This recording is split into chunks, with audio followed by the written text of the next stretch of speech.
A poor girl is kicked out by the fiancé for being too poor. The billionaire groom yells, "She is my daughter." The fiancé fires back, "How could you hide this?" But when the girl starts to speak, everyone begins to cry. The Grand Regency Hotel's ballroom sparkled as if bathed in liquid gold. Italian crystal chandeliers hung from the ceiling in cascading lights, reflecting thousands of shimmering points onto the champagne flutes being passed around among the guests.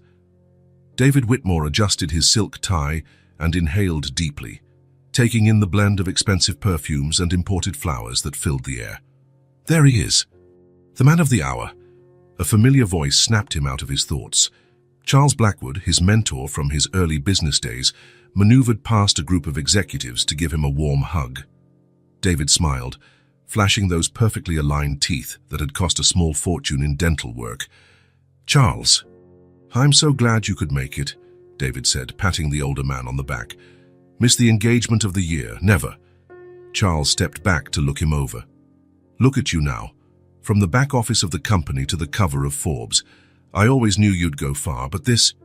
He made a sweeping gesture at the ballroom filled with celebrities and magnates. "This has surpassed even my expectations." David smiled again, that same grin he'd practiced in front of the mirror hundreds of times until it looked genuine. The smile of a man who had conquered the world. "Not too shabby for a kid who started out washing cars, huh?" he said, repeating the origin story that never failed to impress people. The truth was a bit more complicated, but no one in this ballroom needed to know that. Nobody here needed the details of the tiny apartment he used to live in, or the nights he went to bed hungry. That version of David had been left behind, buried under layers of success and reinvention. On the other side of the ballroom, Veronica Hastings observed the scene with hawk-like eyes. Her custom-made Valentino dress clung to every curve with mathematical precision. The diamond necklace around her neck was worth more than many of the cars parked outside.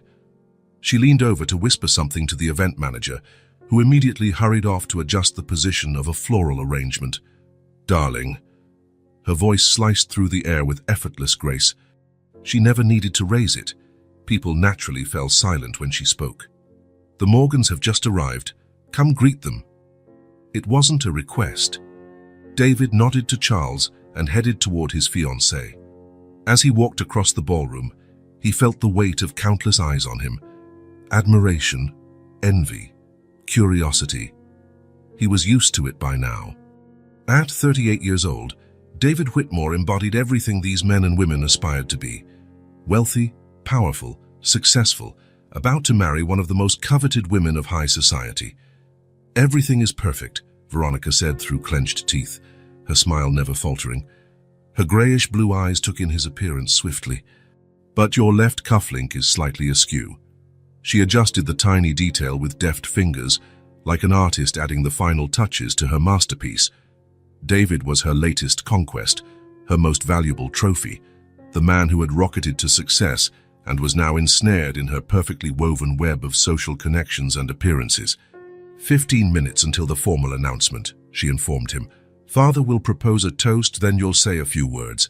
Nothing off the cuff, please. Stick to what we rehearsed." Veronica didn't wait for a response. She spun on her perfectly balanced heels and glided away to welcome another group of VIP guests with a warm smile that never reached her eyes. "David, my golden boy." Harold Hastings, Veronica's father and a real estate titan, opened his arms for a hug. His face, flushed from expensive whiskey, and his booming laughter stood in sharp contrast to his daughter's controlled elegance. "Harold," David greeted, accepting the awkward embrace. "I couldn't be happier." The older man slapped David's shoulder a bit too hard.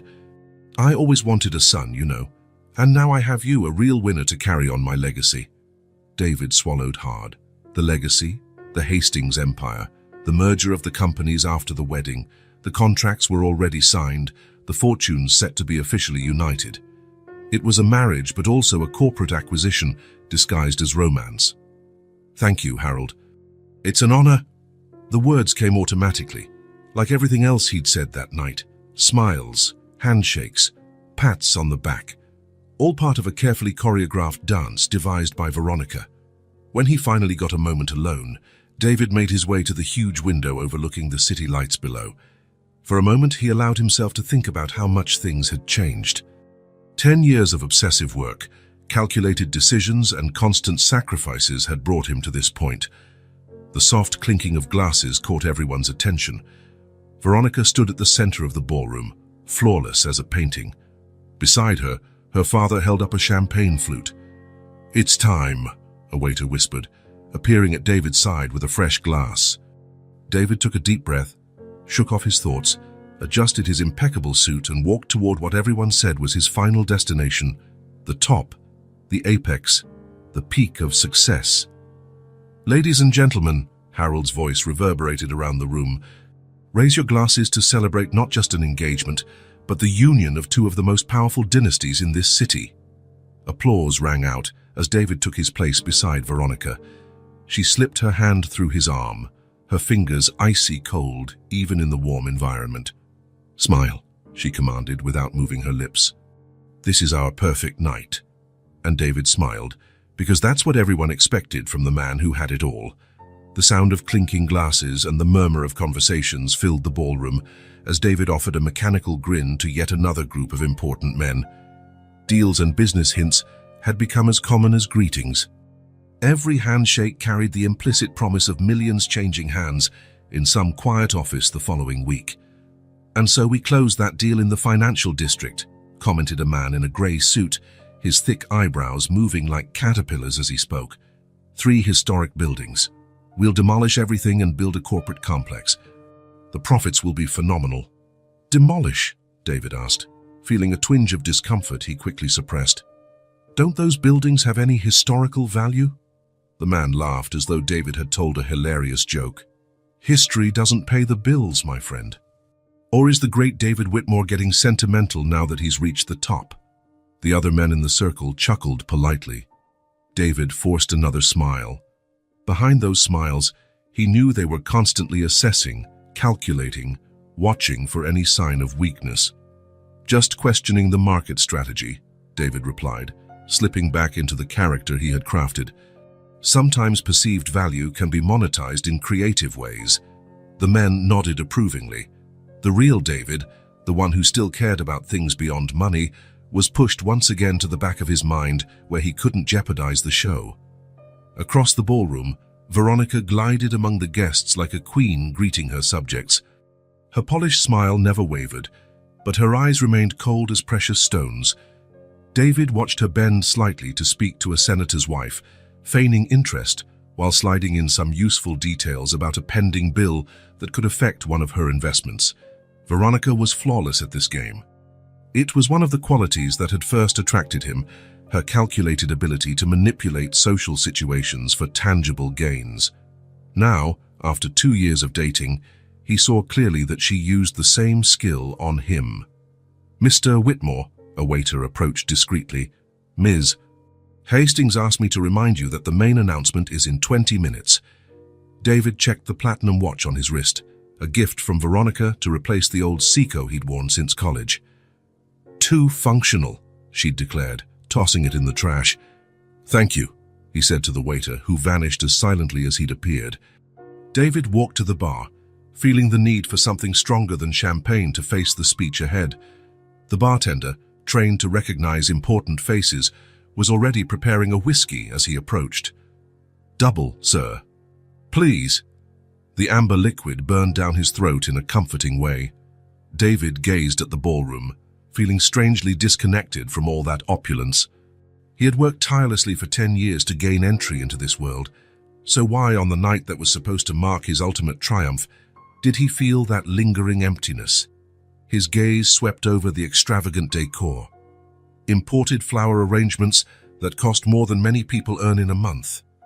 Ice sculptures slowly melting, glistening under carefully positioned lights.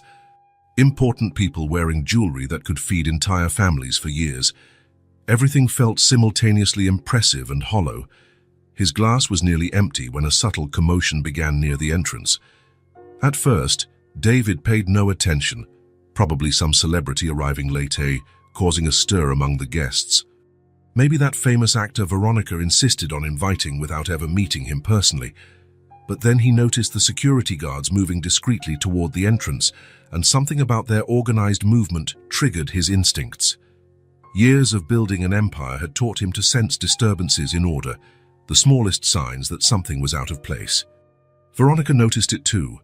From where David stood, he could see her entire body tense, though her face remained serene.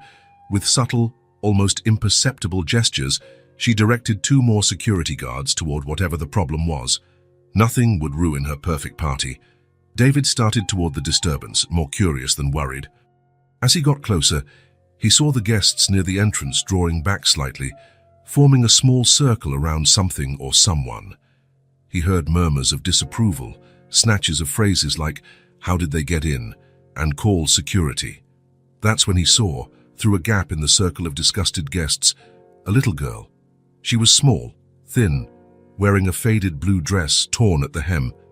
Tangled brown hair framed a grimy face, streaked with what looked like street dust and maybe dried tears. Her skinny arms were scratched, as if she'd climbed over a fence or pushed through bushes. Her slippers, once white, were now grey and worn. But it was her eyes that captivated David. Large, expressive, a brownish green that seemed to glow even under the ballroom's artificial light. They were locked on the candy table in the center of the room, a cornucopia of artisanal sweets arranged by a French pâtissier hired just for the event. She didn't appear to notice the adults around her, their growing indignation, their disapproving looks. All her attention was on the colorful macarons arranged in delicate crystal towers. David felt something strange in his chest, a painful twinge he couldn't explain. The girl couldn't have been more than 6 or 7 years old. What was she doing here, alone at a party where the cheapest outfit cost more than many people's monthly salary? "How did she get in?" hissed a woman in a red dress to the nearest guard, her voice thick with outrage, as if the child's presence was a personal insult. "I'm not sure, ma'am. We're checking the cameras now," he replied, touching the earpiece in his ear. "It seems she came through the service entrance during the shift change." The girl edged closer to the table, standing on tiptoe. Her thin fingers almost reached for a pink macaron when a hand shot out, grabbing her skinny wrist. The movement was so sudden that several nearby guests gasped in surprise. "What do you think you're doing?" Veronica's icy voice froze everyone's blood. She had appeared out of nowhere, moving with the speed of a striking cobra. Her long fingers, meticulously manicured in an elegant nude shade, squeezed the child's wrist hard enough to leave marks. The girl looked minuscule next to Veronica's imposing figure. Her eyes were wide with shock and pain, now locked on the perfect face of the woman holding her. I just wanted a sweet," she whispered, so softly that only those closest could hear. "You just wanted a sweet," Veronica repeated, her voice dripping with sarcasm. "Were you invited to this private party in one of the city's most exclusive hotels?" The girl trembled, tears brimming in her eyes. Her lower lip quivered, but she seemed determined not to cry in front of these well-dressed adults. No, but I saw the pretty lights and decided to sneak in and steal," Veronica finished, her face a mask of calculated indignation. She turned gracefully, still gripping the child's wrist, to face the guards. "Where is this place's security? How do you let a little thief into a private event?" The guards moved quickly. 2 burly men in black suits approached the girl. One reached out to grab her. "We'll take her outside, Miss Hastings." "Our apologies for the inconvenience." The girl began to cry silently, tears carving clean paths down her grimy cheeks. She didn't fight back, didn't scream. She just looked around as if seeking something or someone. That's when her gaze found David's. Something in that look tore through David like lightning. A jolt of recognition so profound that it left him momentarily breathless. Those eyes, the shape of that face, the way the left corner of her mouth tilted slightly downward when she cried. Time seemed to slow as fragments of memory bombarded his mind. Amelia, smiling at him under the neon lights of a less than sophisticated college bar. Amelia, hands entwined with his as they walked across a snowy campus, making plans for the future. Amelia, crying when he told her he'd landed his dream internship in another state. Amelia, sitting on the bed in a tiny apartment, saying she was pregnant. Amelia begging him to stay, while he insisted he wasn't ready, that he needed to focus on his career, that he would send money. The guards were already dragging the girl toward the exit. One held her arm with unnecessary force, as if she were a dangerous criminal rather than a frightened child. Veronica was smiling politely at the guests, downplaying the incident with graceful waves of her hands. "Everything's all right. Just a little intruder. Street kids are so bold these days." David felt his body move before his brain fully registered what was happening. In 3 long strides, he closed the distance between them. His hand reached out, gripping the shoulder of the guard who held the girl too tightly. "Let her go!" The words erupted like thunder, prompting stunned silence throughout the ballroom. The music stopped abruptly, as if someone had cut the power. "Let her go now!" The guard froze, confused, looking from David to Veronica, clearly uncertain whose orders to follow. He had never seen the usually composed Mr. Whitmore raise his voice like that. "David?" Veronica's voice carried a frosty warning, usually enough to make him reconsider any deviant behavior. "What are you doing?" He didn't answer her. Instead, he pushed the guard aside and lowered himself to the girl's level. Up close, the resemblance was undeniable. The same shape of eyes he saw in the mirror every morning, the same gentle curve of the chin, the same tiny birthmark near the right eyebrow, a family mark that went back generations. "What's your name?" he asked softly, ignoring the rising murmurs around them, and the electric tension of Veronica at his back. The girl sniffled, still trembling, looking at him with a mix of fear and something else, maybe a spark of hope. "Ellie," she said in a small voice that somehow echoed in the ballroom's tense silence. "Ellie," he repeated, feeling the name resonate inside him as if he had always known it, as if it had been sleeping deep in his consciousness. "Ellie what?" "Eleanor Whitmore," she said, a bit more firmly now, almost proudly. "It's my dad's last name." The silence that followed was absolute.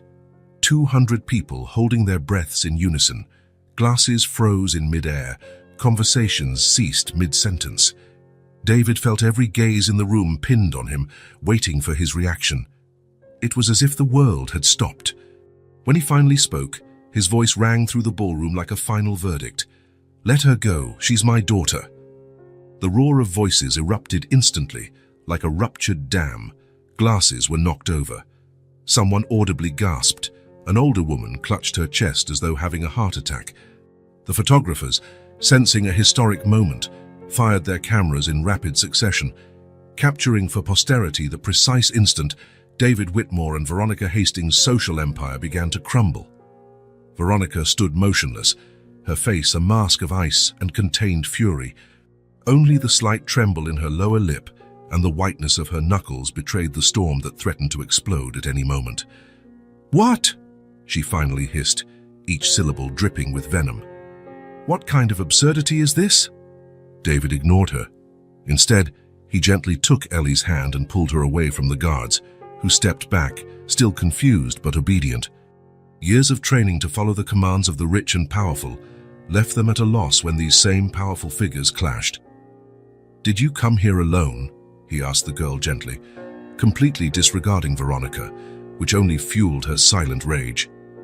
Ellie nodded, wiping her tears on the frayed sleeve of her dress, leaving another smudge of dirt on her cheek. "Mommy showed me your picture in the newspaper. She said this was where the party was." She looked down at her own feet, ashamed. "I shouldn't have come. Mommy will be mad." David's heart clenched with a pain he hadn't felt in years, a genuine pain, not tied to business or social status. "Where is your mother now, Ellie?" The girl hesitated, biting her lower lip. "At home. She's sick. She hasn't been able to get out of bed since yesterday." Before Ellie could continue, Veronica composed herself and stepped forward, her voice low and controlled, but still brimming with venom. "David, this isn't the time or place for whatever game you're playing. We have 200 important guests waiting for our official announcement."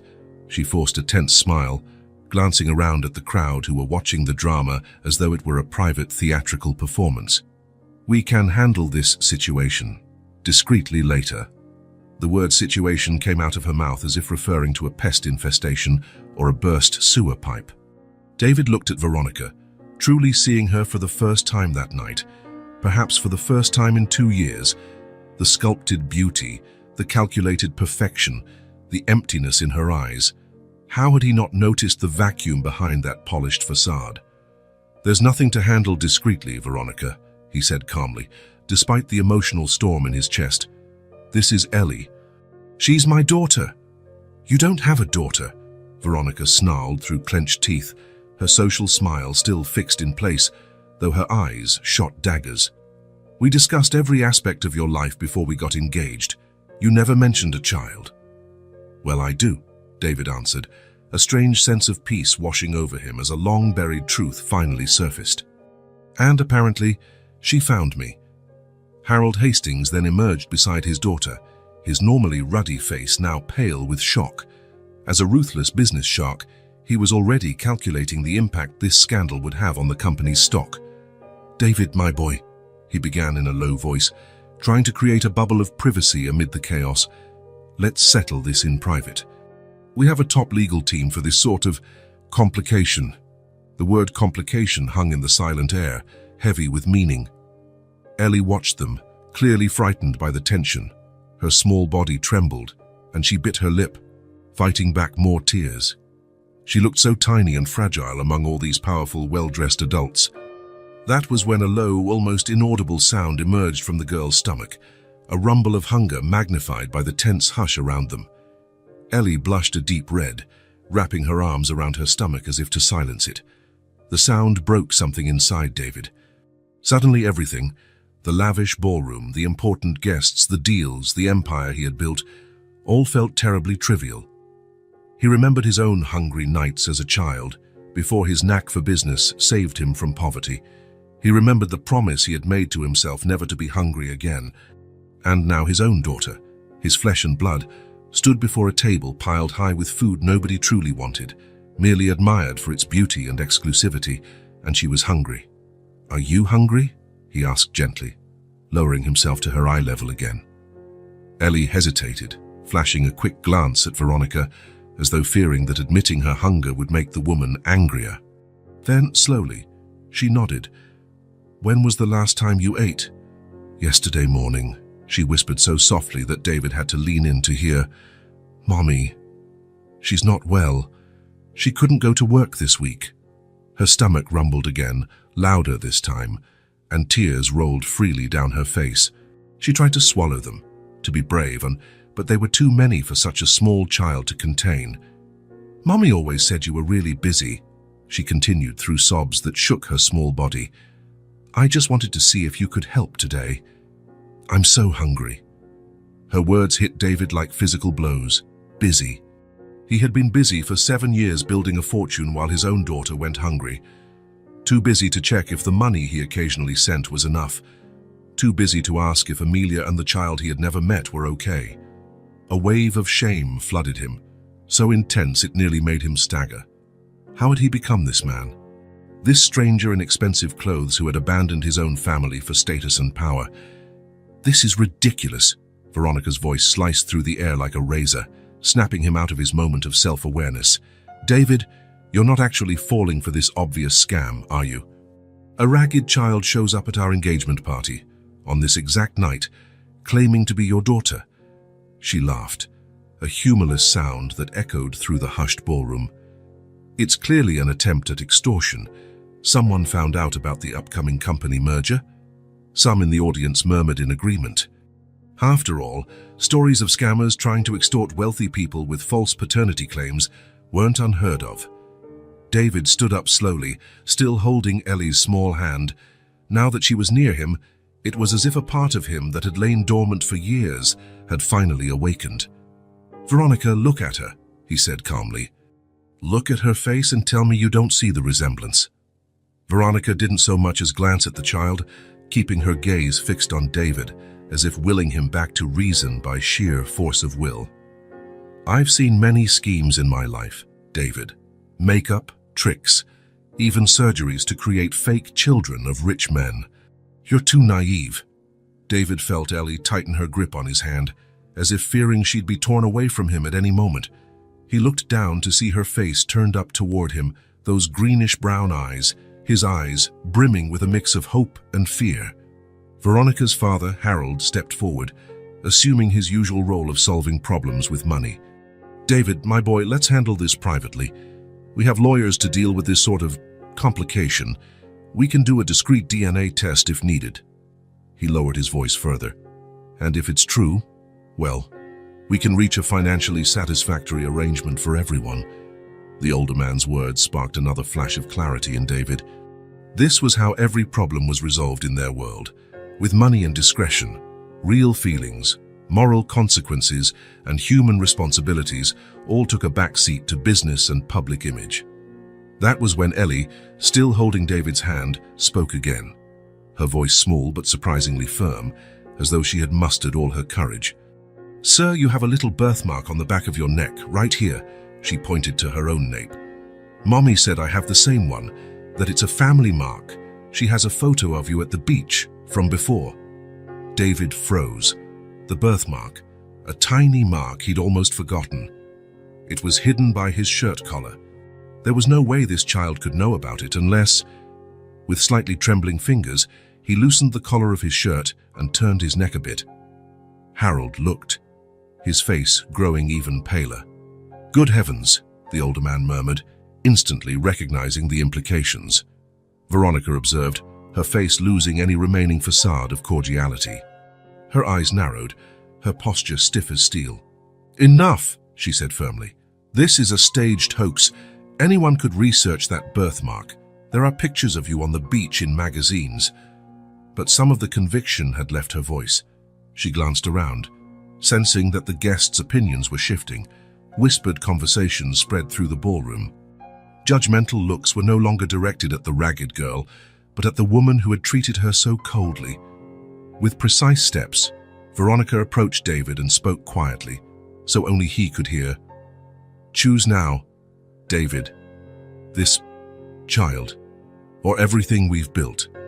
Her look was glacial, her voice a cutting whisper. "The prenuptial agreement is clear about scandals. If you go through with this, you lose everything.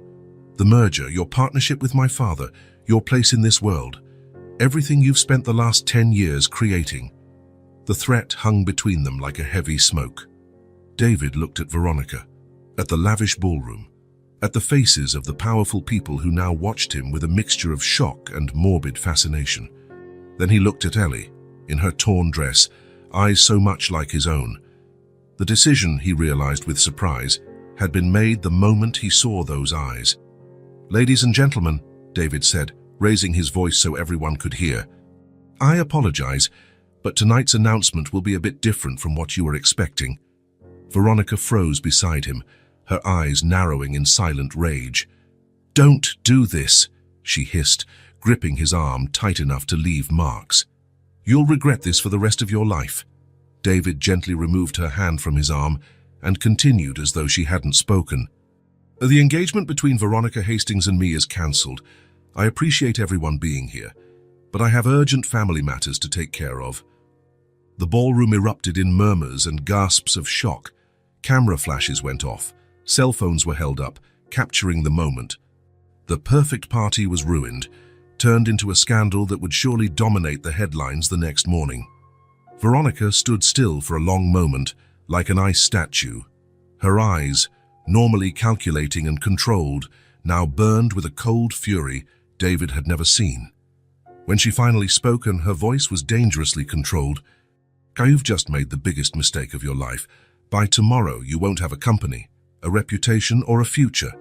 Each word was pronounced with surgical precision, as though carving each syllable in stone. "I've destroyed men for far less, David." David looked at her one last time, truly seeing the person he had almost married. The chilly beauty, the ruthless ambition, the void where humanity should have been. "Maybe so," he answered calmly, feeling lighter than he had in years.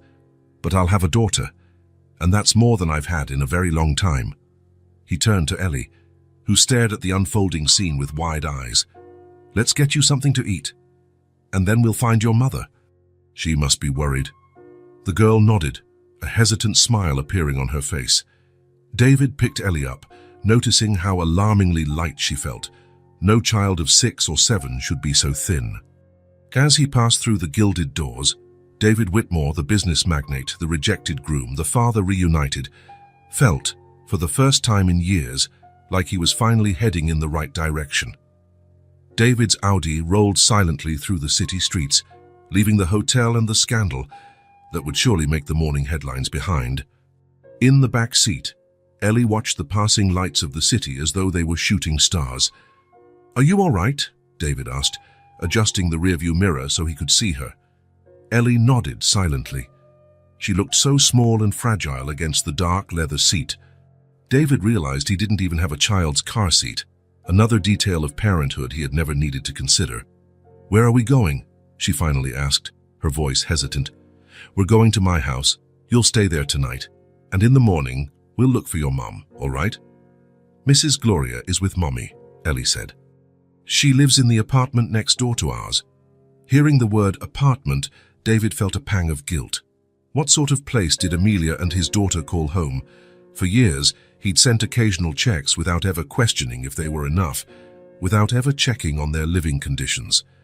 The drive to the upscale neighborhood where David lived felt longer than usual. As he drove, 1,000 thoughts crossed his mind. Veronica, the broken engagement, the deals likely to suffer from the scandal, the empire he had built. Yet none of those concerns felt as important as the quiet child in the back seat. When they finally arrived at the gates of his luxury community, the security guard waved respectfully at David. His eyes registered the unusual presence of a child in the back seat, but training kept him from showing any curiosity. "You live here?" Ellie asked, looking at the manicured gardens and well-lit mansions visible through the trees. "Yes. My house is just around that bend." When the car stopped at the entrance of his house, motion sensor lights illuminated an impressive structure of glass and stone. David watched Ellie's expression of pure wonder in the rearview mirror. "It's like a castle," she whispered. David turned off the engine and helped Ellie out of the car. She instinctively took his hand as they walked toward the front door. The security system recognized David's approach, and the door unlocked with a soft click. Ellie jumped back slightly. "How does the door know?" "It's just technology," David explained with a faint smile. "The house recognizes me when I get close." Inside the foyer, with its 6-meter-high ceiling and floating staircase in a modern design, Ellie paused, open-mouthed. Her eyes roamed over the artwork on the walls, the elegant furniture, and the Italian crystal chandelier cascading from the ceiling like a frozen waterfall of light. "Do you live here all by yourself?" she asked, her small voice echoing slightly in the large space. The question struck David like a punch to the gut. "Yes, just me." Ellie moved through the place as though in a museum, taking cautious steps and keeping her hands by her sides. When she stopped by an abstract sculpture on a side table, she stretched out her fingers slightly but quickly pulled them back. "You can touch it if you want," David offered. She shook her head, stepping back. "Mommy says you shouldn't touch things that can break." Another pang of guilt seized David. Rich kids never had to learn that constant caution born of necessity, that fear of breaking what they couldn't afford to replace. "Come, let's go to the living room," he suggested, guiding her gently down the hallway. The living room, with its Italian leather sofas and ultra-modern fireplace, felt even more impersonal now seen through a child's eyes. There were no toys, no family photos, nothing indicating the space was truly inhabited. "Have a seat," David said, indicating the nearest sofa. Ellie glanced at her dirty clothes and then at the spotless white couch. She perched on the very edge, hands clasped in her lap, feet not quite touching the Persian rug. "You must be hungry," David said, remembering she hadn't eaten since the previous day. Ellie nodded timidly. "Come with me to the kitchen." The kitchen was another showpiece of minimalist design, marble countertops, top-of-the-line stainless steel appliances, everything impeccably clean and barely used. David almost never cooked. He had a chef come in a few times a week, and he ordered from upscale restaurants the rest of the time. He opened the refrigerator, finding it nearly empty. Some drinks, imported cheese, a few leftovers in expensive containers. The pantry held the basics: whole grain bread, butter, some artisanal jam. "I can make you a sandwich." "Do you like jam?"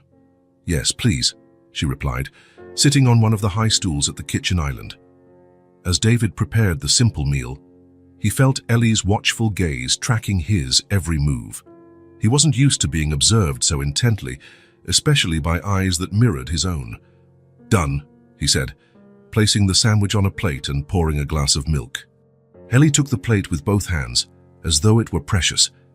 When she took a bite, her eyes unexpectedly filled with tears. "Is it not good?"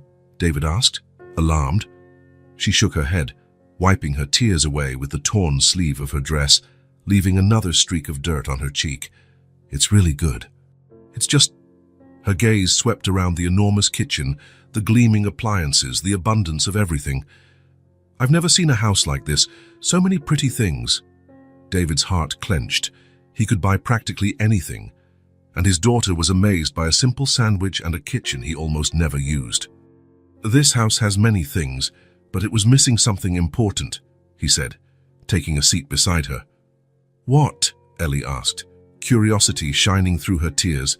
"Someone to share it with," David answered honestly. After Ellie finished her sandwich, David showed her to the guest room where she would sleep. Like the rest of the house, it was elegant and impersonal.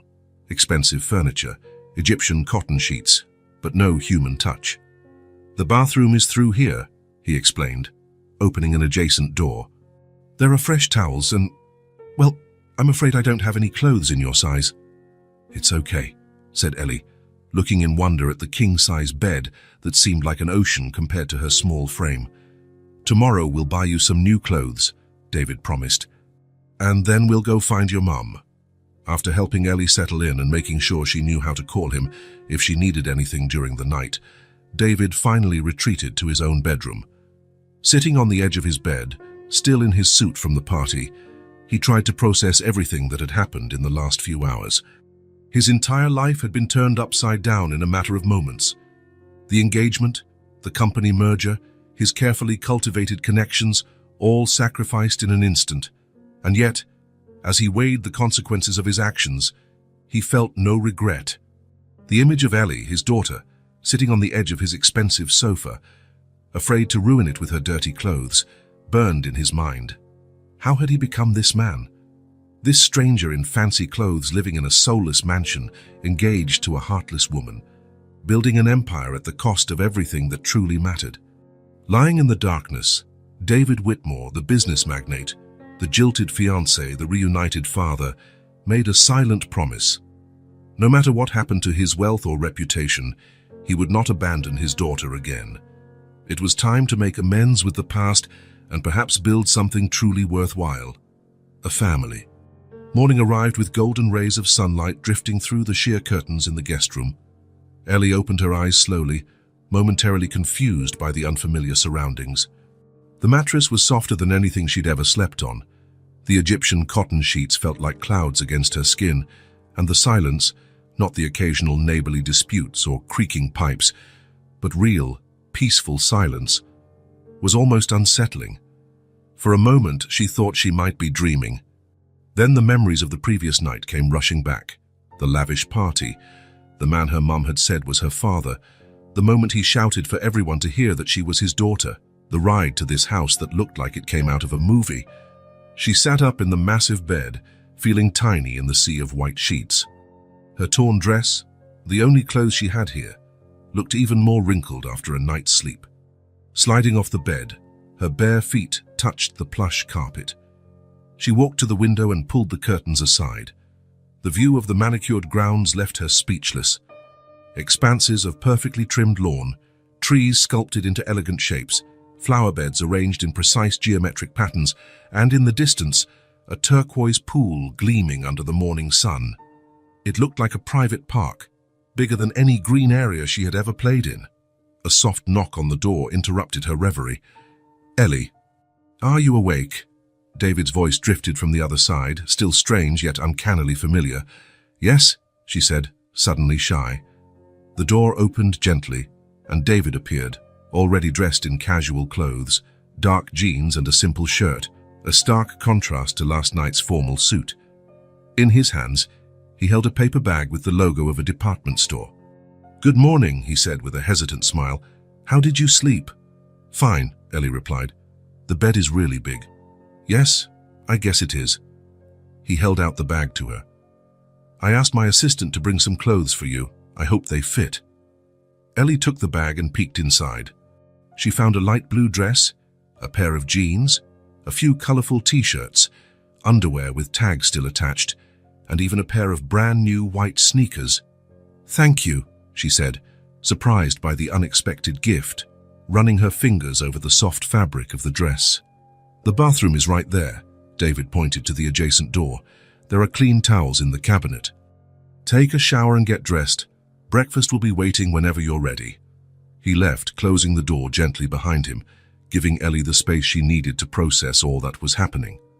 The bathroom was yet another world of wonders, larger than her entire bedroom back home. It had a deep bathtub, a shower with multiple jets, and a marble vanity lined with toiletries that resembled those in a luxury spa. Ellie had never bathed in a place like this, and for a few minutes she simply stood there trying to figure out how it all worked. When she finally came downstairs 20 minutes later, she wore the new blue dress and white sneakers. The dress was slightly big, and the sneakers needed an extra tight lace so they wouldn't slip off her feet. But the feeling of new, clean clothes was indescribable. In the kitchen, David was busy at the stove, flipping what looked like pancakes in a frying pan. The sweet aroma filled the air, making Ellie's stomach rumble in anticipation. A small table by the window was set with plates, silverware, glasses of orange juice, and a bowl of fresh fruit. You look much better, David said when he saw her. The clothes are a bit big, aren't they? But we'll get your correct size later. Ellie smiled shyly, feeling oddly self-conscious, as though she were playing a part in a scene she hadn't rehearsed. Thanks for the clothes. They're really nice. You're welcome, he replied, stacking a plate with pancakes. Come, let's eat while they're hot. They sat down at the table, and David served Ellie pancakes, offering her different toppings: maple syrup, honey, fruit, whipped cream. I never know exactly what kids like, he admitted, looking slightly sheepish. But everybody likes pancakes, right? They're my favorite, Ellie grinned, picking up her fork. The first bite was a revelation. The pancakes were soft and fluffy, the maple syrup perfectly sweet. Ellie let out a small sound of delight. Good, David asked, watching her with a smile. She nodded enthusiastically, unable to speak with her mouth full. She swallowed, then asked, Did you make these yourself? Yes, he replied, a hint of pride in his voice. I don't know how to cook many things, but pancakes are my specialty. Learned how to make them when I was younger than you. As they ate, a comfortable silence settled between them. David watched Ellie discreetly, noticing how she savored each bite as if it were the most delicious thing she'd ever tasted. There was so much he didn't know about his own daughter, her likes, habits, preferences. 7 years of her life he'd missed. After breakfast, we'll go find your mother, he said finally. She needs to see a doctor for that fever. Ellie stopped eating and looked at him, her eyes suddenly serious. She put her fork down and took a deep breath, as though gathering courage. Can I ask you something? Of course. Anything. She hesitated, toying with a piece of pancake on her plate. Will you come with me to see Mommy? The simplicity of the question masked its real significance. It wasn't just about physically driving to see Amelia. It was about confronting the past, taking responsibility, facing the woman he had left behind when she was pregnant 7 years ago. Yes, David answered, feeling the weight of that single word. Of course I'll go with you. Ellie's face lit up with a smile that hit David like a sunbeam after a long storm. It was amazing how a child's simple smile could make his heart race like that. An hour later, after a quick call to cancel all his meetings for the day, David's Audi slipped through the city streets. The contrast between neighborhoods was stark, from the tree-lined roads and regal mansions of his upscale community, through the busy financial district where his office was located, and finally into a clearly impoverished area on the city's outskirts. The car pulled up outside a worn brick building with broken windows. The peeling paint revealed layers of older colors, like scars from a long life of neglect. Cardboard pieces replaced shattered glass in some windows, and graffiti covered the outer walls. A rusted metal gate, half off its hinges, offered entry to what had once been a small garden. but was now just hard-packed dirt strewn with trash. "This is where you live?" David asked, unable to hide the shock in his voice. Ellie nodded, already unbuckling her seatbelt. "On the 3rd floor.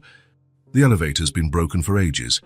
David took in the surroundings, his business-trained mind instantly assessing risks, the group of men on the corner eyeing the expensive car with predatory interest, the water stains on the walls suggesting serious structural problems, the warped metal bars on the windows hinting at break-in attempts. How had Amelia and Ellie ended up here?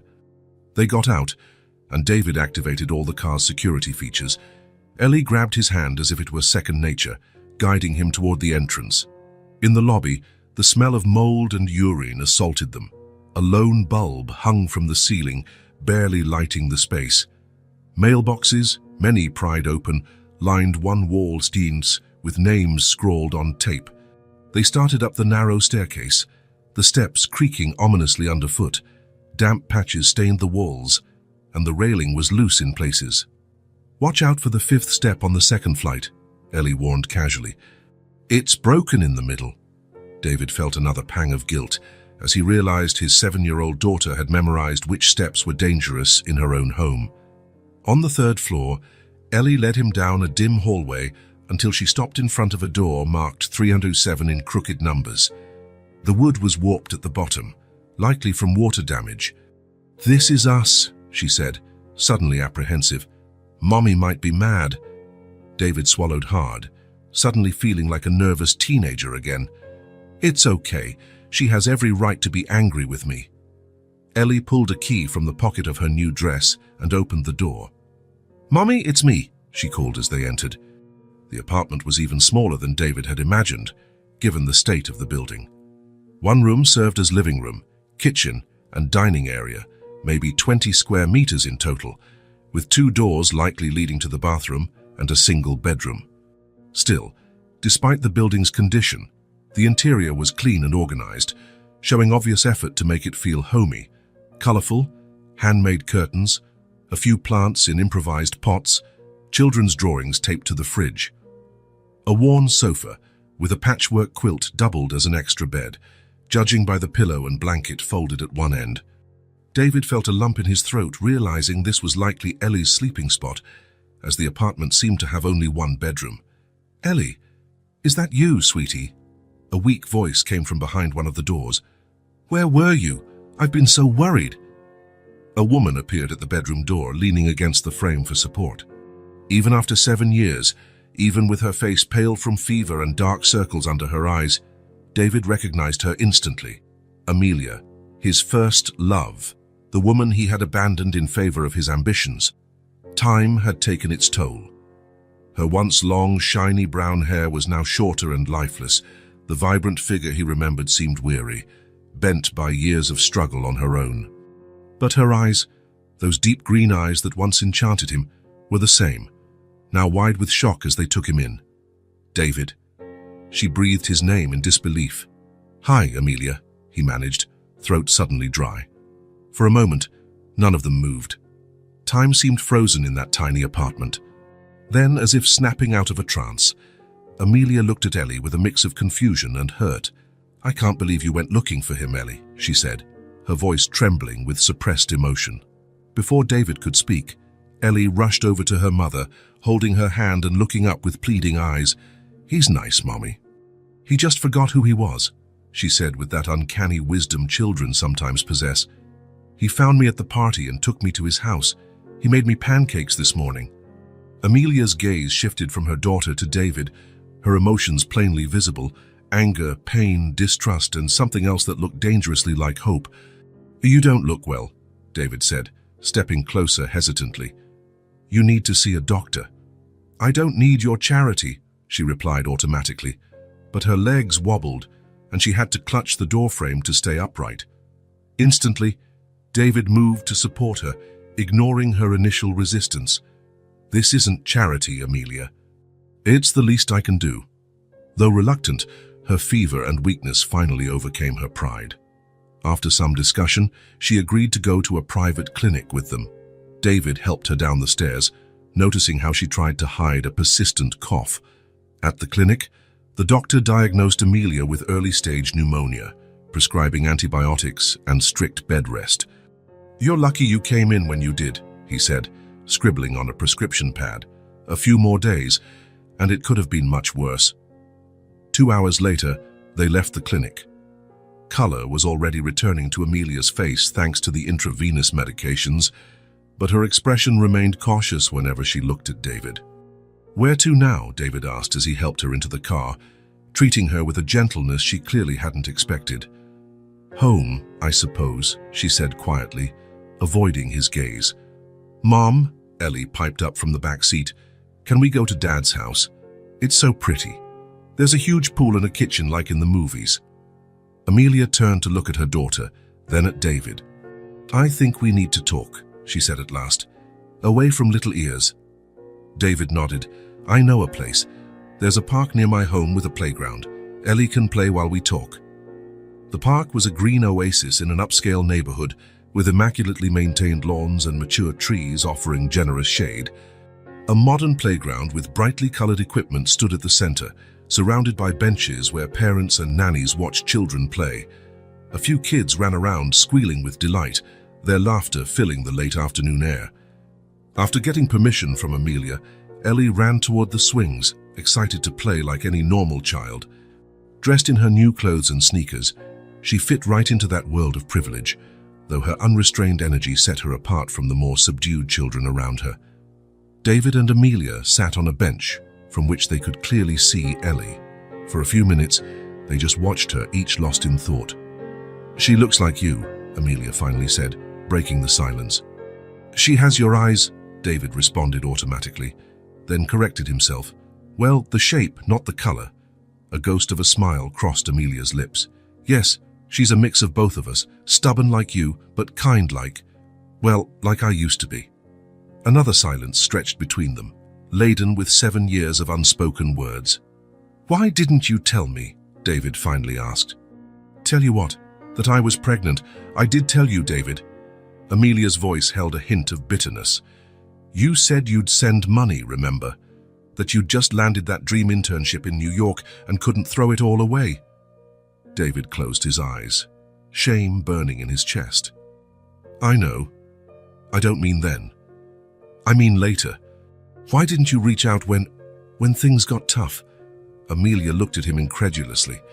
"Reach out to you? The great David Whitmore, the business prodigy, the man on the cover of economics magazines. Why would I do that?" "Because I'm her father," he said simply. "That's a title you never wanted. I was young and stupid. Are you old and wise now?" There was a touch of sarcasm in her voice, but also a trace of humor that David recognized from the old Amelia, the woman he had fallen for in college. "No," he answered honestly.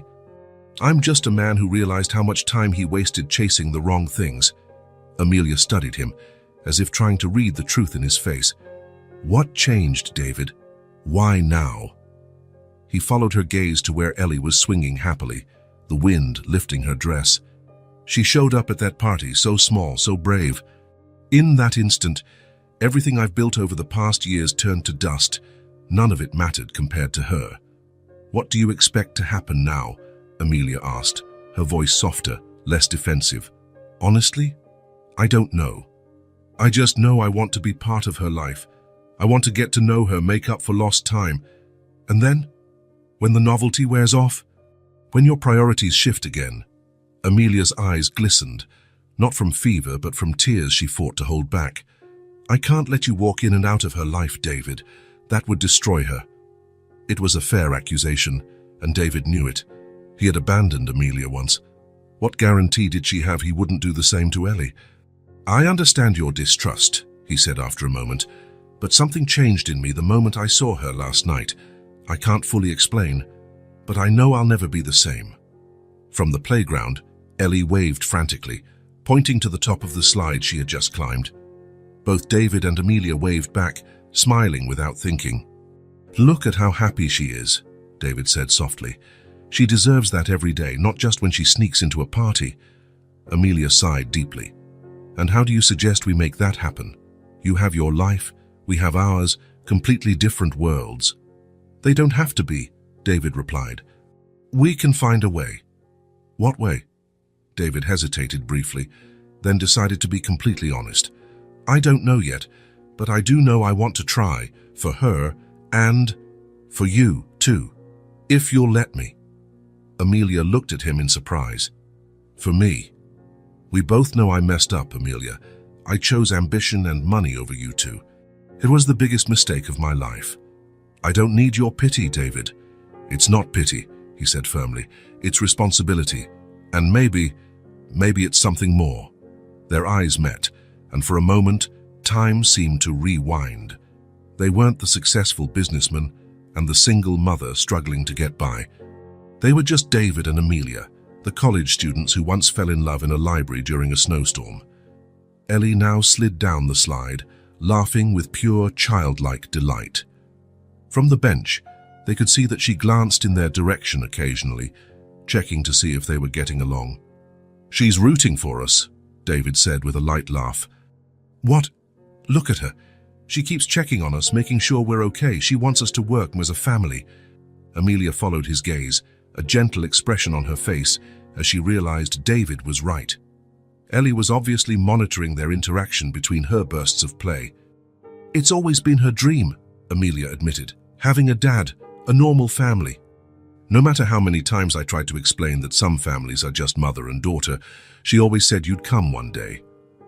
And she was right, David said. I took too long, but I'm here now. For how long? Amelia asked, the crucial question hovering between them. It wasn't a question he could answer with words alone. It would take time, tangible actions, real commitment to prove he wouldn't disappear again. I understand, he said simply, but I'm ready to do whatever it takes to rebuild your trust, Amelia. I know it won't be easy. I'm willing to try if you are. Ellie had abandoned the swings and was now on the monkey bars, chatting cheerfully with another little girl. Her adaptability and ease in making friends were remarkable, given the turmoil of the past 24 hours. The doctor said you need complete rest, David reminded Amelia. Pneumonia is no joke. Why don't you stay at my place for a few days? There's more than enough room and Ellie can enjoy the pool. Amelia slowly shook her head. It wouldn't be appropriate. I have 5 guest rooms besides mine, David countered. You'd have all the privacy you need, and it would only be until you're fully recovered. Amelia pondered for a long moment, watching Ellie play without a care in the world. For her, Amelia finally said, nodding in her daughter's direction, I'm willing to try. For her. For her, David echoed, and maybe a little for us too. Amelia didn't respond but didn't deny the possibility either. It was just a start, as fragile as the first spring bloom, but it was a start. As they watched Ellie play at a distance, both knew the road ahead would be complex and full of obstacles. There were years of hurt to overcome, trust to rebuild, a gulf of separate experiences to bridge. But in that moment, beneath the afternoon sun, they made the same silent promise to try to build something better for the little girl who had unknowingly brought their worlds back together. The weeks flew by after Amelia and Ellie moved into David's house. What began as a temporary arrangement until Amelia recovered from pneumonia gradually morphed into something more permanent, though nobody dared label or discuss their new reality. The mansion, once cold and impersonal, slowly came to life. Ellie's drawings appeared on the refrigerator, held up by colorful magnets. A tiny pair of slippers waited by the back door for her morning explorations in the garden. Amelia's favorite mug remained in the kitchen cabinet, set apart from the others, small details, but significant ones. One sunny Saturday morning, David arrived at breakfast carrying a large box. Ellie peered over her bowl of cereal, curiosity shining in her eyes. "What's that?" she asked, tilting her head. "A surprise," David replied with a mysterious grin. "Finish your breakfast and meet me in the backyard." 20 minutes later, Ellie dashed across the lawn, her eyes sparkling at the sight of the pink and white bicycle David was assembling. The training wheels were deliberately left off, stored in the garage just in case. "Is it for me?" she asked, running her hand reverently over the handlebars. "All yours," David confirmed. "Have you ever had one before?" Ellie shook her head. "Never. Our building didn't have anywhere to store it." The simple statement hit David like always. whenever he learned of another hardship his daughter had endured in his absence. But today was about looking forward, not dwelling on the past. "Well, then we'll learn together," he said, fitting the helmet on her head. "First rule, falling is part of the process. Don't be afraid." Inside the kitchen, Amelia watched as she dried the breakfast dishes. David held the bicycle steady while Ellie, initially unsteady, tried to find her balance. The first few minutes were awkward. Wobbly legs, a swaying handlebar, near falls prevented by David's quick reflexes. What struck Amelia most was not David's endless patience or even his genuine joy in teaching something so simple. It was Ellie's growing confidence. The same girl who had begged for her father to come for years was now literally trusting him with her safety, believing he wouldn't let her fall. On the third attempt, Ellie managed to pedal a few yards on her own before losing balance. David ran beside her, ready to catch her, but didn't interfere. When she finally tumbled onto the soft grass, he didn't immediately pick her up. "Are you okay?" he asked, crouching down next to her. Ellie nodded, determination replacing the initial shock. "I want to try again." Amelia felt unexpected tears prick her eyes. That was her daughter, resilient, even at 7, shaped by years of hardships no child should face. Yet there was something new in her now, the security that came from knowing she had support. That falls did not mean she was alone. The morning wore on with attempts, tumbles, and fresh starts. David stayed close, jogging beside the bicycle, gradually letting go. With each lap around the garden, he stepped back a bit more, allowing Ellie to find her own balance. "You're doing great," he encouraged. "Look ahead, not down. The bike goes where your eyes go." Ellie bit her lip in concentration, following his instructions. She fell less frequently and grew more self-assured. The garden, with its winding paths and open spaces, was perfect, challenging enough without being dangerous. In recent weeks, moments like this had been piling up, quietly building the foundation of a relationship that had existed only in Ellie's imagination for so long. The way David cut the crust off her toast at breakfast, exactly how she liked it. The bedtime stories he invented, where a princess named Eleanor always saved the kingdom. His patience as he helped with her math homework, never making her feel inadequate for struggling. Then it happened. With her legs moving confidently, Ellie rode across the stone path of the garden on her own. David stopped a few meters away, watching with a mixture of pride and sadness for lost time. "Mom, I'm riding. I'm riding on my own," Ellie shouted, her face shining with a joy so pure it made Amelia's heart overflow. "I see you, sweetie," Amelia called from the window, unable to mask the emotion in her voice. David looked up, meeting Amelia's gaze. Something passed between them, a silent acknowledgement of a precious moment shared, another brick added to the fragile new structure they were beginning to call family.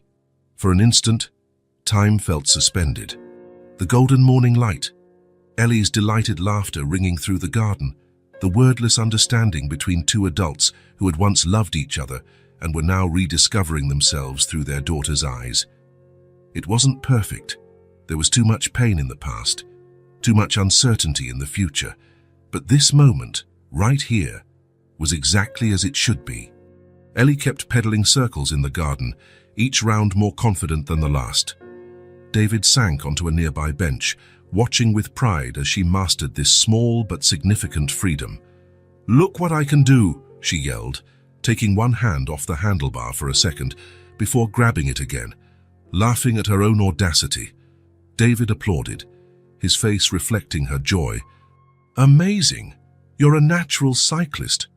From her window, Amelia realized she'd grown accustomed to this new reality without even noticing. The sight of David and Ellie together no longer felt strange or temporary. It began to feel right, like the pieces of a complicated puzzle finally fitting into place. That morning bike ride was just one moment among dozens of daily little triumphs. Ellie learning to swim in the pool with her dad's help, David learning to braid his daughter's hair under Amelia's patient guidance, the family game nights that were now part of their routine. Small moments, pieced together into something bigger. Something none of them had the courage to name yet, but it grew every day, as naturally as Ellie now rode her new bike. Amelia watched from the window as David and Ellie planted flowers in the garden, their laughter rising in the late afternoon breeze along with occasional sprays from the hose, inevitably leading to a little water fight. It should have warmed her completely, but a lingering shadow of fear hovered in her heart. 3 months had passed since they'd accepted David's invitation to stay temporarily. Amelia's pneumonia was long gone, yet they remained. The truth was, they'd never set a move-out date. The days just flowed into one another, each more integrated than the last, until the thought of returning to that cramped apartment seemed almost absurd. But how long would it last? That was the question keeping Amelia up at night. She'd seen Ellie thrive over these weeks. Better grades at school, more frequent laughter, that look of constant insecurity gone from her eyes. The crash would be devastating when, she couldn't help but think when rather than if, David reverted to the man she once knew, the man who valued ambition above all else.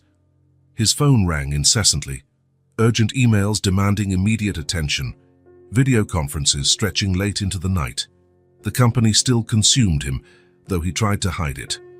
And each call, each meeting he cancelled to attend Ellie's school play, each impatient glance at his watch during a business conversation fueled Amelia's fear. He was merely delaying the inevitable return to his real life. "You seem miles away," David's voice pulled her back to the present. He stood in the kitchen doorway, splattered with dirt and sweat, wearing a genuine smile. "Just thinking," she replied, averting her gaze as she dried a plate with more force than necessary. "Bad thoughts." Amelia hesitated. Over the past months, they'd learned to talk again, but some truths were still too hard to voice. "Your company," she finally said, placing the plate in the cabinet. "You cancelled 3 business trips this month. You were supposed to be in Chicago today." David nodded, sipping a glass of water. "They weren't essential. Jenkins can handle the investors. And last month it was Tokyo, and before that, London." She inhaled deeply, finally speaking her fear out loud. "You're sacrificing your career. One day you'll wake up resentful of us." A heavy silence settled between them. Outside, Ellie was still chatting happily to a butterfly perched on the newly planted bloom. "You think I'll change my mind," David said at last. It wasn't a question. "People don't change overnight, David. For years, your company was everything. You built an empire by discarding anything that didn't serve your goal. Including the 2 of you," he finished softly. "Yes, including us." David wiped his dirt-stained hands on a towel and moved to the window beside her. For a moment, they both simply watched Ellie, who was now trying to make a flower crown out of dandelions. "For 7 years, I worked more hours than any human should," he said finally. "I built the company from scratch, expanded to 3 continents, accumulated more money than I could ever spend in 10 lifetimes, and you know what I discovered?" Amelia looked at him, waiting. "That it doesn't matter how big your empire is. You still come back to an empty home every night." "I never really grasped that until Ellie showed up at that party. And I was miserable," he continued. "I built an empire that grew in direct proportion to my unhappiness. Look at me, Amelia. Really look at me. Do I look unhappy now?" She studied him. The man before her seemed years younger than the stressed executive she'd seen in magazine photos. The worry lines on his forehead had softened. His smile came more easily. "No," she admitted. "But what happens when the novelty wears off, when the guilt eases and ambition calls again?" Instead of answering right away, David walked to the kitchen table and picked up his leather briefcase. From inside, he pulled out an envelope and handed it to her. "What's this?" she asked, hesitant. "I signed it today. I was going to tell you at dinner, but maybe you should see it now." Confused, Amelia opened the envelope and read the documents. Her expression shifted from confusion to shock as she scanned the pages. You're stepping down as president of the company," David nodded. "I'll keep a seat on the board, participate in the major strategic decisions, but Michaels will take over daily operations. He's ready. In fact, he has better ideas than I do in several areas." "But the company is your life," Amelia whispered, the documents trembling slightly in her hands. "You sacrificed everything for it." "No," David said, gazing out the window at Ellie, now dancing in the sprinkler's mist. "It's not anymore." A heavy silence followed, loaded with meaning. These weren't just words, it was a concrete, documented choice. A tangible proof of change Amelia could hardly deny. "Why?" she finally asked. "Why now?" "Because I finally understand what really matters," he said simply. "I don't want to be remembered as the man who built the Whitmore empire. I want to be remembered as Ellie's father, as someone who corrected his worst mistake before it was too late." His phone vibrated in his pocket. He glanced at the screen and, to Amelia's surprise, he switched it off before putting it away. "I'm scared," Amelia admitted in a near whisper. "I'm scared to trust, to let Ellie fully trust you." And then, "I know," he interrupted gently.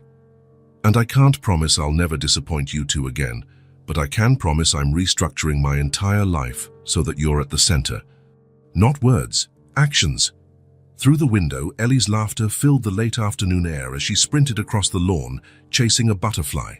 Her hair, now healthier and shinier, bounced in the wind. Her pink cheeks showed a child who was finally able to just be a child. Amelia knew the fear was still there and might never fully disappear. Deep scars don't vanish overnight. Broken trust is like a repaired vase, the cracks always visible to those who know where to look. But for the first time, she allowed a different feeling to grow alongside the fear. Hope. Morning arrived in a golden glow, typical of late fall. David woke earlier than usual, a mind churning with the decision he'd have to make in the coming hours. On his bedside table, his phone blinked insistently. 3 missed calls from Marcus Heller, CEO of Heller Global Investments. Heller had been persistent over the past 2 weeks. The offer was on the table. Director of International Operations at Heller Global, with a compensation package that would make any executive pause and think. The cherry on top, a significant equity stake that could explode into wealth once the company went public the following year. The only catch, he would have to relocate immediately to Zurich, Switzerland. For at least 2 years, David went downstairs quietly, not wanting to wake Amelia or Ellie. In the kitchen, he brewed coffee and sat at the table with his laptop, reviewing Heller's contract for what felt like the 100th time. The numbers were staggering, but, looking at them now, he felt only a curious emptiness where his ambition once burned. "You're up early?" Amelia's soft voice startled him. She stood in the kitchen doorway, wrapped in a blue robe, her hair still tousled from sleep. "I couldn't sleep much," he admitted, closing the laptop. She approached and grabbed a mug to pour herself some coffee. "The Zurich offer." David couldn't hide his surprise. "How did you know?" "Ellie mentioned she heard you talking on the phone about living near the Alps," Amelia said, a sad smile tugging at her lips. "She thinks we're going on vacation." A heavy silence settled between them. David pushed out the chair beside him in invitation, and Amelia sat down. "I'm not taking it," he said simply. Amelia studied him over the rim of her coffee cup. "It's an incredible opportunity. Ellie and I would understand." "No, you wouldn't," he replied quietly, "nor should you have to." He reopened the laptop, showing Amelia the contract terms. Her eyes widened at the figures. "David, what? This is more money than anyone needs in 10 lifetimes, I know." He closed the laptop again. "There was a time I'd have signed without hesitation and started packing the same day." Amelia didn't immediately reply. Her eyes, deep and contemplative, seemed to see beyond him, perhaps picturing that David of years ago, the ambitious young man who left her without looking back. "What changed?" she finally asked. David smiled and pointed upward, toward the bedroom where Ellie was still sleeping. "Everything," he answered simply. "She changed everything." Light footsteps on the stairs announced the subject of their conversation. Moments later, Ellie appeared in the kitchen, dragging her favorite stuffed rabbit and rubbing sleep from her eyes. "Morning," she yawned. "Why is everyone up so early?" "There's no school today." "We were planning a surprise," David improvised, exchanging a conspiratorial glance with Amelia. "Want to know what it is?" Ellie's eyes lit up instantly. "Yes. I was thinking, would you like to invite some friends from school for a pool party next weekend? We could have games, maybe hire an ice cream cart." "Really?" Ellie could hardly believe it. I can invite Lucy and Hannah and Tyler. Anyone you want, David confirmed. It'll be the best party in town. Ellie hopped around the kitchen, already making elaborate plans for her new social event. Amelia looked at David with an expression of both gratitude and bafflement.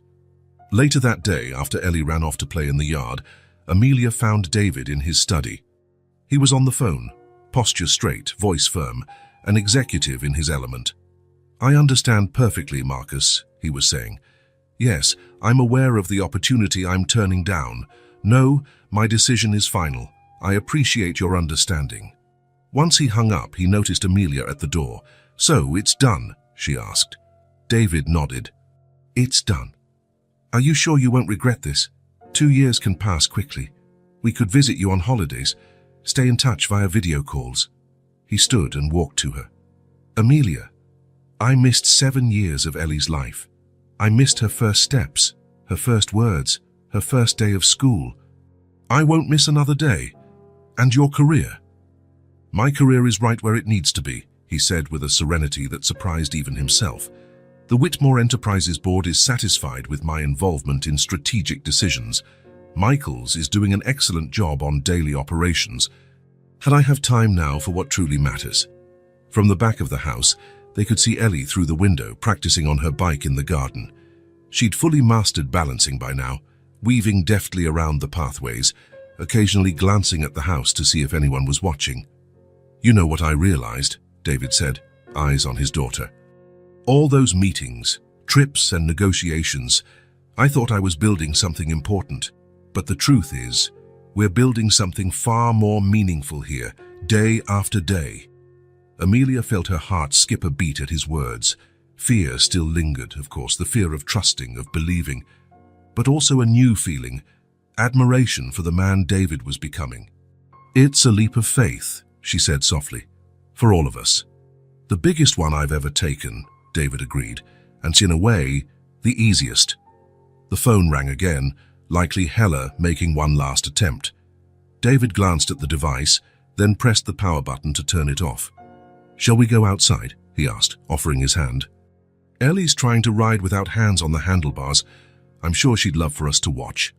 Together they walked into the sunlit yard where their daughter awaited, pedaling in ever wider circles, finding her balance in the world. The luxury shopping complex in the financial district gleamed under the afternoon sun. David strolled along, mentally checking off items as he searched for the perfect gift for Ellie. Her 8th birthday was approaching, and he had promised himself this one would be special, the first he would actually celebrate with her. After weeks of subtle probing into her interests, David had decided on a professional telescope. Ellie's fascination with the night sky was growing every day, especially after they discovered together the constellation that shared her name. It would be perfect, educational, durable, and something they could enjoy together. He was heading to a scientific instruments store on the 4th floor when he heard a familiar laugh. That laugh he knew so well, crystal clear, perfectly calibrated for social expressions of joy, never too loud or unrefined. Veronica. He stopped abruptly, instinctively stepping behind a decorative pillar. It wasn't fear. He had nothing to fear. Perhaps just the desire to avoid a tense scene, given how things had ended, publicly at an engagement party with 200 guests watching. From his makeshift hiding spot, David saw his ex-fiancée seated in the VIP area of the Blanc restaurant, the most exclusive in the mall. She was as dazzling as ever, blonde hair immaculately styled, designer dress that surely cost more than many employees' yearly salaries. Her fingers, no longer adorned with the engagement ring he'd once given her, were interlaced with another man's. David recognized him instantly. Lawrence Thornton III, heir to the Thornton telecommunications empire. Richer than David, more politically connected, and at least 15 years older. He watched Veronica lean in slightly toward Thornton, her gaze fixed on him with that intensity David had once believed to be genuine love. Now, observing from outside, the whole scene felt almost theatrical, too calculated, too staged. The charity ball next week will be the social event of the season. Her voice carried far enough for David to hear. With you as the main sponsor, all the papers will cover it. I'm thinking of wearing Valentino for the occasion. Something that complements your tuxedo. Thornton smiled, clearly pleased at the prospect. The governor confirmed his presence. It'll be an excellent opportunity to discuss that regulation on communication licenses. Veronica's smile brightened even more. My clever Lawrence, always 3 steps ahead of the competition. It was the way she said, my, that struck David oddly. It was exactly how she used to refer to him. My brilliant David, my visionary David, as if it were a label or title, not a person. He was about to move on when Veronica said something that made him freeze. Thank goodness I got rid of that mess with Whitmore. Can you imagine if we'd followed through? I'd be stuck with a man playing Father of the Year to a child he barely knows. Thornton laughed. I heard he practically abandoned his business. The board's furious. The stock dropped 12% last quarter. Typical, Veronica said with a shrug. I always knew he didn't have what it takes to reach the top. That's why our arrangement was so perfect. My social influence, my father's connections, his ambition, we would have been unstoppable. Until he discovered that conscience he never knew he had. Her words hit David like stones, not because of the professional criticism, he no longer cared about that, but because of the clarity with which he now saw the relationship that had almost led him to the altar. It hadn't been love, it had been a merger, an acquisition, a market strategy applied to personal life. And he had bought into that narrative for years. He'd thought Veronica loved him for who he was, when in fact she loved what he represented. Status, power, a ladder to climb the social hierarchy. Well, when one door closes, another opens, Veronica continued, lifting her glass in a toast. To you, darling. To our far more advantageous partnership. David backed away quietly, feeling an odd lightness. In other circumstances, he might have been furious at what he'd heard or hurt, but now he felt only relief, as though the final thread binding him to his old life had been severed. He continued on to the store, selecting the most advanced telescope he could find, a Celestron reflector with an 8-inch aperture, equatorial mount, and a motor for automatic tracking of celestial objects. The salesperson seemed impressed by his technical knowledge, which David had gained from nights of obsessive research, to ensure he bought the perfect model for Ellie. On the drive home, Veronica's words echoed in his mind. A man playing Father of the Year didn't have what it takes. The irony wasn't lost on him. She believed he had failed by choosing his daughter over business, whereas it was the only truly correct decision he'd ever made as an adult. Pulling into the driveway of his mansion, David noticed Ellie in the front yard, helping Amelia plant tulips. The little girl's face lit up when she saw his car, and she immediately dropped her small spade to run toward him. Daddy, you're back. Mom let me plant 5 bulbs by myself. They'll bloom in spring and will be as yellow as the sun. David got out and crouched to greet her with a hug.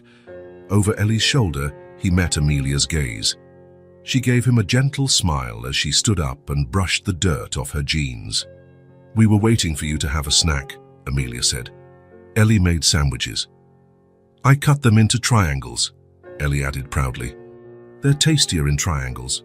Absolutely tastier, David agreed with mock seriousness.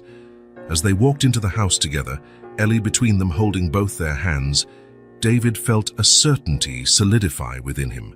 Veronica was wrong. He wasn't playing at anything. For the first time in his adult life, he was simply being. And ironically, only now did he understand what reaching the top truly meant. It had nothing to do with market evaluations, board seats, or magazine covers. It had to do with his daughter's dirt-stained hand wrapped around his, Amelia's warm smile, and sandwiches cut into triangles. It had to do with being exactly where he was at that moment, finally home. Saturday dawned under a perfectly blue sky, not a cloud in sight.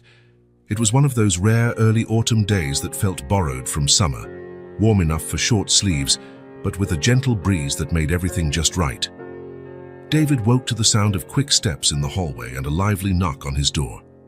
Daddy, are you awake? You promised. Ellie's excited voice pierced the wood, brimming with anticipation. He smiled, rubbing the sleep from his eyes.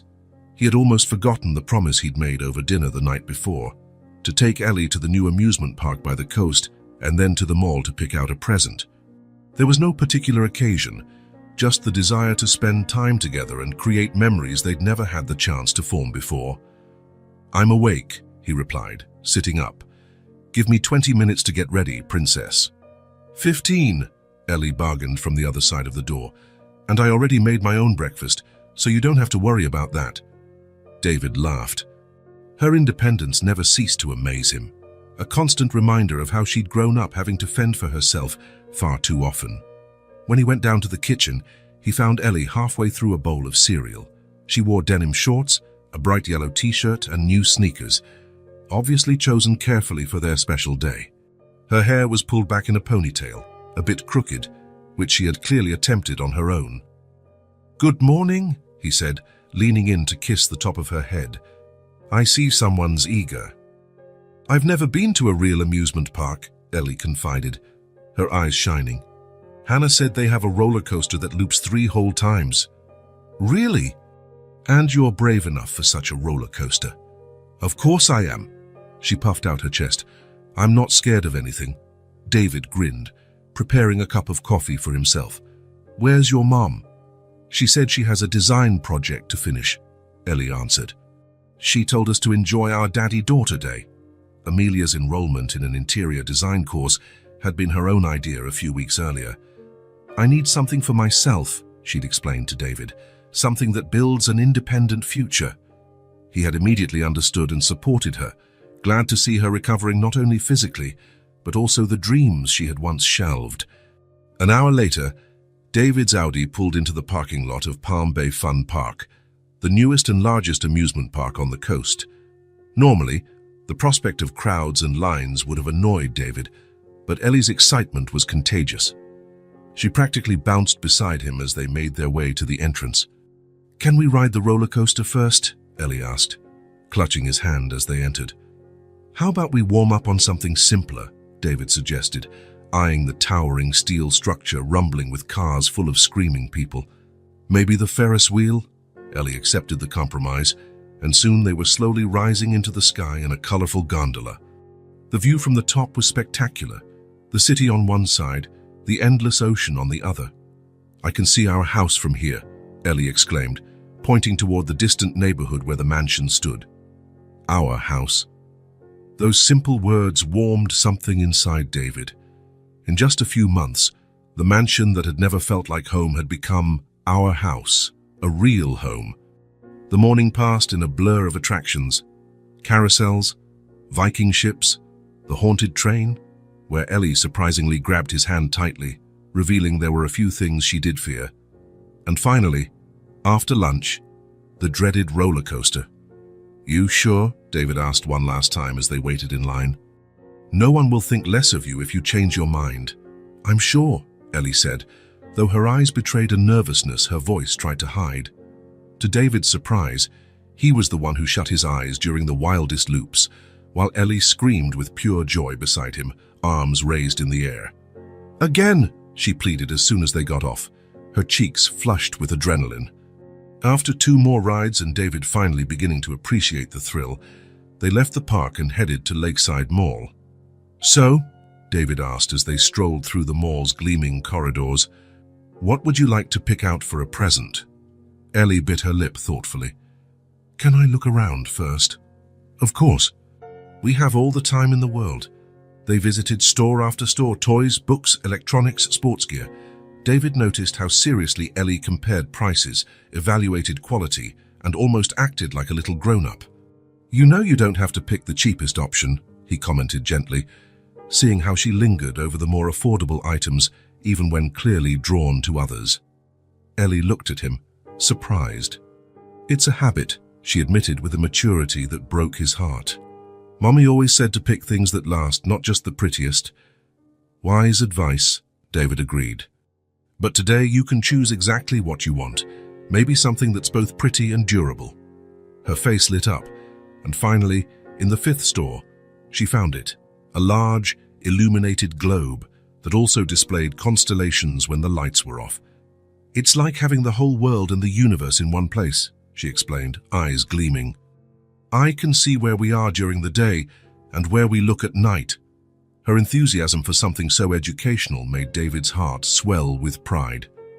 As he helped her carry the heavy box to the car, he reflected on how incredible Amelia's job had been, raising such a special child against all odds. On the way home, they stopped at an ice cream parlor David had frequented as a boy, a family-run place, modest in appearance, which had survived for decades while big chains came and went. "This," he said as they parked, "is the best ice cream in town. I used to come here on Sundays with my dad."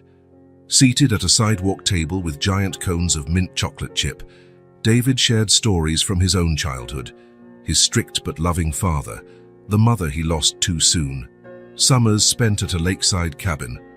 Ellie listened, fascinated, as though every fragment of his past was a precious puzzle piece she'd been missing.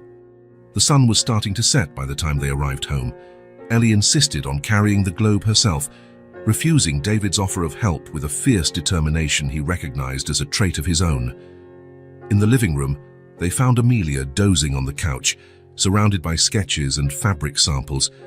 Ellie pressed a finger to her lips, signaling David not to wake her, and they tiptoed upstairs to set up the globe in Ellie's room. "Thanks for the best day ever," Ellie whispered as they plugged it in and the colors illuminated, showing continents and oceans in vibrant detail. David sat on the edge of her bed, watching the glow reflect on her face. "I should be thanking you for letting me share it with you." She leaned in and hugged him tight, surprisingly strong for someone so small. "You know something, Daddy," she murmured against his shoulder. "This was the best day of my life." Morning sunlight streamed through the windows as David sat in his home office, papers spread across his mahogany desk. Floor plans, contracts, deeds, all waiting for his final signature. He'd found the perfect house in Oakwood Hills, 4 bedrooms, a spacious yard, a tree that begged for a treehouse, and only 10 minutes from his own mansion. The decision had been tough, but necessary. After 6 months together, David sensed Amelia's subtle discomfort, a constant feeling of living on borrowed ground. She needed her own space, somewhere truly hers, where she could raise Ellie independently, but still close enough for him to remain a daily presence in both their lives. "It's very much yours. It carries your history," Amelia had said when he first suggested the idea. "We don't need charity, David." "It's not charity," he replied. "It's responsibility. The house will be in Ellie's name, in a trust I set up. You'll manage it until she turns 21. Consider it my way of making up for all those years I didn't contribute properly." Amelia had seemed torn between gratitude and unease. "I don't know what to say." "Say you'll think about it," he answered. "It's 10 minutes from here, close enough for me to be involved in Ellie's life every day, far enough for you to have your own space." "And what about us?" she asked softly, so quietly he almost missed it. The question hung between them, too complicated to answer with simple words. The us she referred to was not just about housing arrangements, but the fragile emotional thread reconnecting their lives. "One step at a time," he finally said. "I don't need answers or promises yet. I just want you two to have stability." 2 weeks later, moving trucks lined the driveway of the new house. It was a 2-story property of exposed brick and large windows, the sort of place shown in family home catalogs. The front yard featured fresh flower beds bursting with color. Ellie sprinted from room to room, her footsteps echoing across hardwood floors. Every corner was a new and exciting discovery. "Mom, come see my bedroom." "There's a huge window, I can see the stars at night." Amelia smiled, watching her daughter's excitement while movers carried in the few boxes containing their belongings from the old apartment. Most of the furniture was new, David's gift. He'd insisted they start this chapter with a clean slate. Outside, David supervised the delivery of a special bed he'd ordered for Ellie, shaped like a spaceship, complete with built-in lights that projected constellations onto the ceiling. "Mr. Whitmore," called one of the movers. "Where do you want the piano?" "In the living room by the window," David replied. The piano had been a last-minute addition. He recalled Amelia mentioning she'd always dreamed of learning to play, but never had the means or opportunity.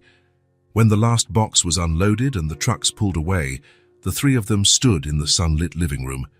Ellie spun in circles, staring at the high ceiling and delicate chandelier. "It's so big," she squealed. "We can make an echo in here." Hell, oh! She shouted, giggling at the reverberation. David and Amelia exchanged smiles, watching the child's pure delight. I think she approves, David said quietly. How could she not? Amelia replied. It's perfect, David. Almost too perfect. He understood her hesitation. This was a dramatic change in circumstance, especially coming from the man who once left her pregnant. Trust was like a delicate plant, growing slowly after a long drought. Mom, Ellie called, running toward them. Can we have a picnic in the backyard to celebrate? There's a perfect tree out there. Minutes later, they found Ellie under a majestic oak, laying a cloth on the ground and arranging stones in a circular pattern. To mark our territory, she explained seriously, like explorers. The three of them sat on the cloth, eating sandwiches and chatting about plans for the new house. What color to paint the bedrooms, where to put the TV, how to set up a study area for Amelia's design course. You know, Mom, Ellie said suddenly, munching an apple. See, it was good I went looking for him. He changed our lives. The childlike sincerity of that statement rendered Amelia momentarily speechless. Her eyes met David's, a silent exchange of gratitude, shame over the past, and hope for the future. David smiled, moved, and said, No, my little one, you changed mine. I was blind and didn't know it. Ellie cocked her head, considering his words with the serious concentration only children possess.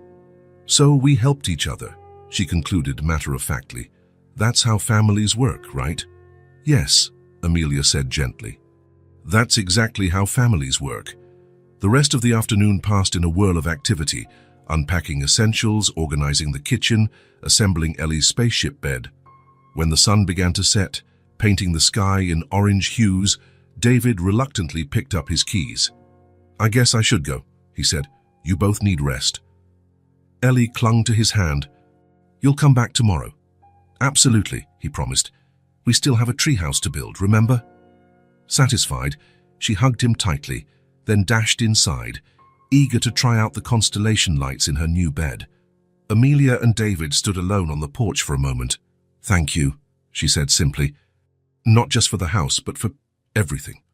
I used to think wealth meant money in the bank, stocks on the rise, properties on multiple continents, David answered, gazing at the bright windows where his daughter was. Now I know true wealth is right there, inside a home, a family I nearly lost because I couldn't see what truly mattered. Amelia smiled softly. 10 minutes is quite close for dinner tomorrow night. His grin lit up his face. I'll be here. The lesson had come late, but it was etched deeply in his heart. The greatest treasure lies in family, and he was determined never to forget that again. If this story touched your heart, subscribe to the channel and turn on notifications so you don't miss the next ones. Leave a like because it helps this story get recommended to more people. See you in the next story.